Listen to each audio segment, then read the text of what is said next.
Hello दोस्तों, welcome to science with Y K. इस video में मैं आपसे शेयर करने वाला हूँ माइकोप्लाज्मा के बारे में कि माइकोप्लाज्मा क्या है, इसकी खोज किसने की, इसकी संरचना, इसके सामान्य लक्षण, इन सब के बारे में हम पढ़ेंगे। तो माइकोप्लाज्मा एक जीवाणु है। माइकोप्लाज्मा एक बैक्टीरिया है जो ऑक्सीजन की अनुपस्थिति में भी जीवित रह सकता है। तो माइकोप्लाज्मा के बारे में पढ़ेंगे। माइकोप्लाज्मा क्या है? माइकोप्लाज्मा एक बैक्टीरिया है। माइकोप्लाज्मा एक बैक्टीरिया है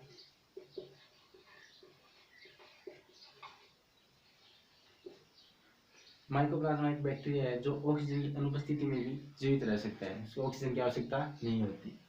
तो ये क्या है? जीवाणु है जो ऑक्सीजन की अनुपस्थिति में भी जीवित रह सकता है। ऑक्सीजन की अनुपस्थिति में भी जीवित रह सकता है। माइकोप्लाज्मा एक जीवाणु है, यह ऑक्सीजन की अनुपस्थिति में भी जीवित रह सकता है। फिर इसकी बात करें खोज की, तो इसको खोजा किसने था? तो इसकी खोज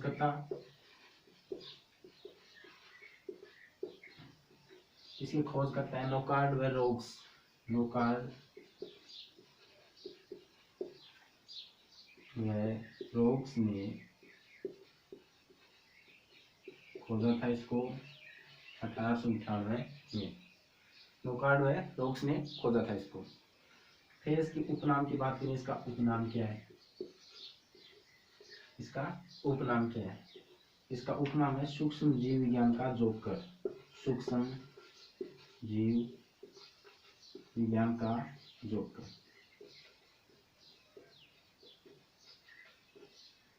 जोकर ऑफ माइक्रोबायोलॉजी।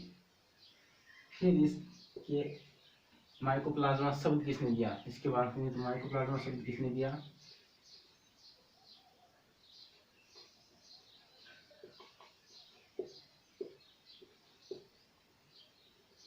माइकोप्लाज्मा शब्द एल्बर्ट फ्रेंग ने दिया था।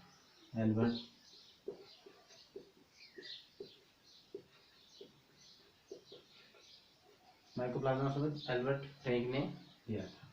फिर इसके अन्य नाम की बात करें, इसे और दूसरे किस नाम से पुकारते हैं इसको? इसके अन्य नाम की बात करें, इसका अदर नेम क्या है? तो इसको पीपीएलओ नाम क्यों रखा गया इसका? कि पास्टर ने सर्वप्रथम जानवरों में होने वाले प्लूरोन्यूमोनिया रोग के रोगकारक के रूप में इसे खोजा था, इसलिए इसका नाम पीपीएलओ रख दिया। पास्टर ने जानवरों में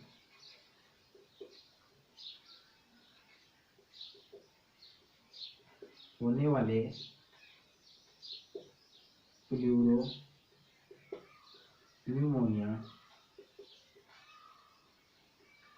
रोग के रोगकारक के रूप में इसे खोजा था।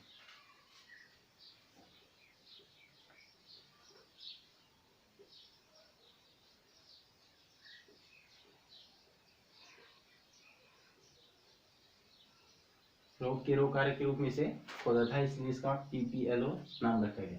फिर इसके पीपीएलओ की फुल फॉर्म की बात करें, पीपीएलओ का पूरा नाम क्या होता है? तो पीपीएलओ का पूरा नाम क्या होता है? Pleuropneumonia like organism. Pleuropneumonia like organism. Pleuropneumonia like organism, इसको नहीं बोलते हैं प्लूरोन्यूमोनिया सदृश जीव। तो पीपीएलओ नाम क्यों रखा गया इसका? कि पास्टर ने जानवरों में होने वाले प्लूरोन्यूमोनिया के रोगकारक के रूप में माइकोप्लाज्मा को खोजा था, इसलिए इसका नया नाम पीपीएलओ रख दिया। फिर ये तो इसके मेजरमेंट पॉइंट हो गए। इसके लक्षण की बात करें कि इनके लक्षण क्या क्या होते हैं। इनके लक्षण की बात करें तो माइकोप्लाज्मा ऑक्सीजन की अनुपस्थिति में जीवित रह सकती है। फिर दूसरे लक्षण की बात करें, इसकी दूसरा लक्षण कौन सा इसका? एक तो ऑक्सीजन की अनुपस्थिति में भी जीवित रह सकती है।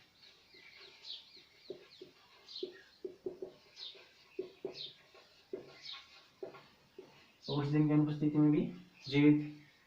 दूसरी बात करें, इसमें कोशिका भित्ति नहीं पाई जाती, सेल वॉल एब्सेंट होती है।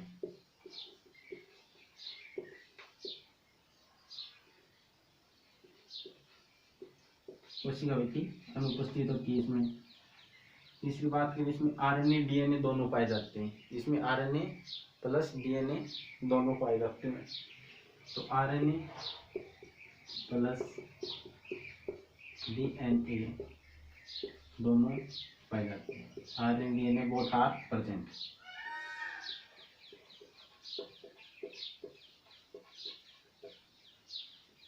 चौथे पॉइंट की बात करें तो ये सूक्ष्म, जैसे सबसे छोटी कोशिका होती है, सबसे छोटी कोशिका होती है, सबसे छोटी कोशिका माइकोप्लाज्मा होती है, सबसे छोटी कोशिका। तो ये हो गए इसके सामान्य लक्षण। फिर अब इसकी बात करें संरचना की, इसकी संरचना माइकोप्लाज्मा की संरचना कैसी होती है।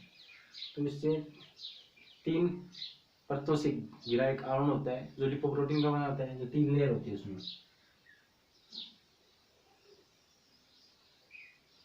एक, 2,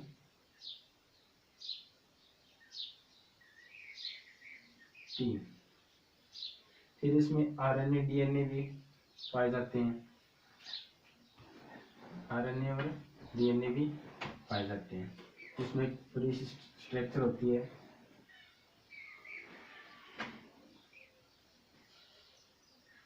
बड़ी कुंडलित भाग ये डीएनए होता है। तो इसमें राइबोसोम पाए जाते हैं,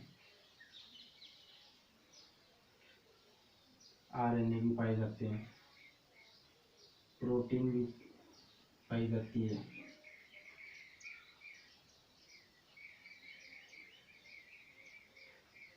प्रोटीन भी पाई जाती है। तो ये 3 लेयरों होती हैं, ये लिपोप्रोटीन की बनी होती हैं। 3 लेयरों से घिरा होता है, ये 3 परतों से, ये लिपोप्रोटीन की बनी होती है। लिपोप्रोटीन की 3 परत होती हैं, तीनों लिपोप्रोटीन की बनी होती है। फिर ये घुलनशील आरएनए होता है, सोल्यूबल आरएनए, घुलनशील आरएनए। फिर बात करें इसकी, ये होते हैं राइबोसोम, राइबोसोम जो डॉट से दिख रही है, ये होती है घुलनशील प्रोटीन, ये होती है प्रोटीन। और जो कुंडलित और बड़ा सा भाग दिख रहा है अंदर,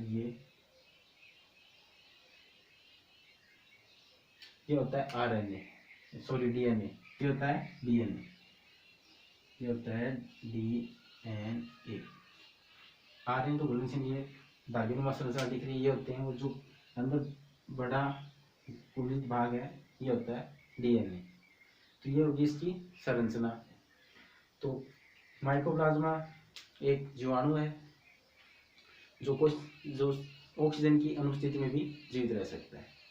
फिर उसकी खोज नोकार्ड रोक्स ने की थी, उपनाम सूक्ष्म जीव विज्ञान का जोकर। और माइकोप्लाज्मा शब्द एल्बर्ट फ्रैंक ने दिया था, एल्बर्ट फ्रैंक ने दिया था। और उसका अन्य नाम है पीपीएलओ। पीपीएलओ नाम क्यों रखा गया? क्योंकि पास्टर ने सर्वप्रथम जानवरों में होने वाले प्लूरोन्यूमोनिया रोग के रोग कारक के रूप में खोजा था, इसलिए इसका दूसरा अदर नाम पीपीएलओ रखा गया, जिसको पीपीएलओ सेल भी कहते हैं। फिर दूसरी बात, इसके सामने लक्षणों की करें तो सामान्य लक्षण ऑक्सीजन की अनुपस्थिति में जीवित रह सकती है। इसमें कोशिका भित्ति अनुपस्थित होती है, सेल वॉल नहीं पाई जाती इसमें। फिर आरएनए डीएनए दोनों पाए जाते हैं, इसमें आरएनए और डीएनए दोनों पाए जाते हैं। और सबसे छोटी कोशिका होती है, माइकोप्लाज्मा सबसे छोटी कोशिका होती है। सबसे बड़ी कोशिका शुतुरमुर्ग का अंडा होता है।